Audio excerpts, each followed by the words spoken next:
Hindi naman panawagan ang ating gagawin ngayon kung hindi ito po ay pakiusap naman po kabayan. Ano po? At ito'y isang bagay na sa palagay ko ay dapat na maiparating po natin sa lahat ng mga kinaukulan, sa ating mga mahihirap na mga kababayan. Alam nyo, ang pangaral ko po, sana huwag kayong mamimili ng trabaho kabayan ko sapagkat ito po ay nabanggit sa atin ng ilan po nating nakaugnay. Alam nyo, basta't may kita, kahit maliit po, okay na yan.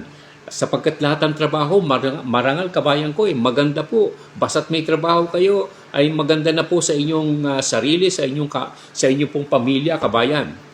May lumapit sa amin na yung anak daw niya, di umano, ayaw sumama sa mga nagwawalis ng kalye, kabayan ko. Ayaw ding magtrabaho sa palengke, ayaw sumama sa mga truck ng mga basura. At ang hinihintay lamang, nagkatampuhan nga sila mag-ina ay yung ayuda kabayan.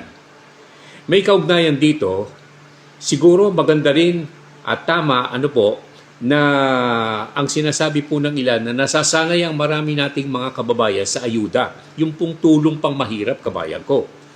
Sa pamahalaan naman natin, sa pamahalaan natin, lokal at pambansa, kailangan bigyan pansin po natin ang pagbuo ng mga trabaho para sa mahirap na sektor kabayan.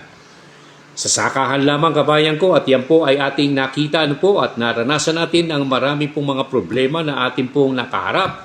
Marami tayong mabubuong trabaho para po sa ating mga nakararaming mga kababayan na nasa agricultural and fisheries sector kabayan at ibang areas for development.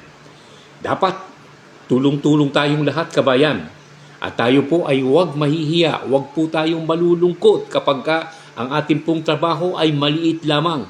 Basta't yan ay makapagbibigay buhay sa ating pamilya, tanggapin po natin. Sapagkat sa awa ng Panginoon, tayo po sa palagay ko ay mabubuhay at matutulungan sa mga panahong hinihintay-hintay po natin kabayan na mangyayari sa ating buhay, kabayan ko.